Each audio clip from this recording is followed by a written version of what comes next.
od izobraževanja otrok, kjer je Slovenija res v zelo dobri kondiciji, je izobraževanje odraslih ena od tistih stvari, kjer pa s stanjem ne moremo biti tako zadovoljni, kot bi lahko. Pa ne govorim toliko o samem izobraževalnem procesu, ampak govorim predvsem o stanju izobraženosti odraslih. Mi namreč danes vemo, da nam po 40. letu, po 45. letu v trenutni populaciji kompetence v primerjavi z drugimi državami začnejo, ne bom rekel sicer rapidno, ampak nam začnejo te kompetence padati. Torej, naši 45 do 60 letniki ali pa 50 do 65 letniki niso glede znanj, kompetenc in tako naprej tako dobri kot njihovi vrstniki, zdaj pa moram reči vrstniki v najbolj razvitih industrijskih državah. Zaradi tega se seveda moramo vprašati par stvari.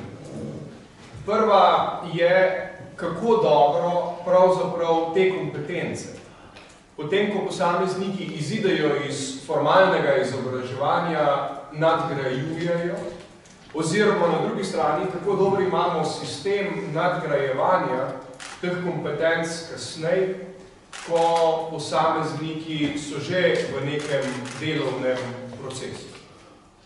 Torej, na eni strani je odgovornost posameznika oziroma posameznice, in na drugi strani je seveda, kako je sistem postavljen, zato da se posameznik in posameznica lahko v svojih veščinah, spretnosti, znanjih in tako naprej pravzaprav nadgrajujeta oziroma lahko tudi se dokvalificirata, prekvalificirata in tako naprej.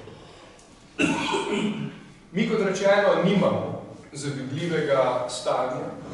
In če ste spremljali debato, ki smo imeli, mislim, da je zdaj več kot en mesec od takrat v državnem svetu o kompetencah odraslih, potem boste seveda vedeli, da recimo 1/3 odraslih nad 45 letom zelo težko razume delovna navodila. To je seveda za delovni proces zelo slabo. Kajti v delovnem procesu se lahko zgodijo napake, dogaja se, da je delo slabo upravljeno zaradi nerazumevanja navodil, dogajajo se tudi delovne nesreče, dogaja se stvari, ki jih pravzaprav težko ali ne moremo predvideti.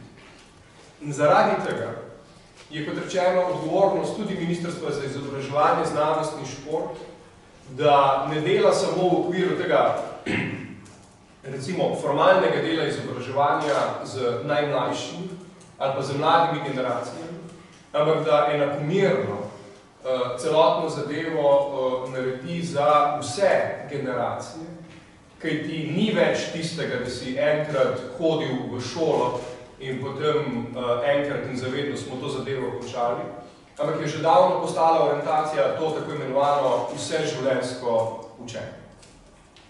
Republika Slovenija ima strategijo izobraževanja odraslih, ki poteče veljavnost v letu 2020.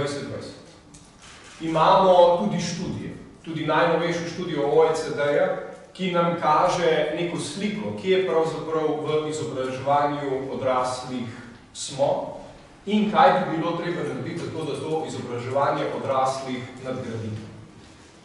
S tem izobraževanjem odraslih predvsem mislim za vse tiste, ki so iz tega ali onega razloga prehitro zapustili izobraževanje in niso dosegli svojega potenciala, da pač imajo tudi v kasnejših letih, torej kot odrasli ali pa, ko se že proti starejši dobi pomikajo, da imajo seveda možnost, da ali da dokončajo osnovno šolo, ali seveda srednjo poklicno, ali karkoli od tega. In to, kar danes predstavljamo, je pravzaprav to.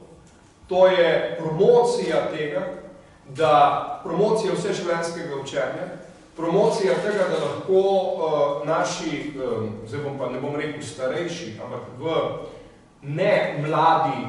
mladi dobi nadgrajujejo svoje znanja, kompetence in na ta način seveda na eni strani bolje sodelujejo na trgu delovne sile in na drugi strani seveda zaradi tega imajo tudi recimo temu bolj kvalitetno življenje.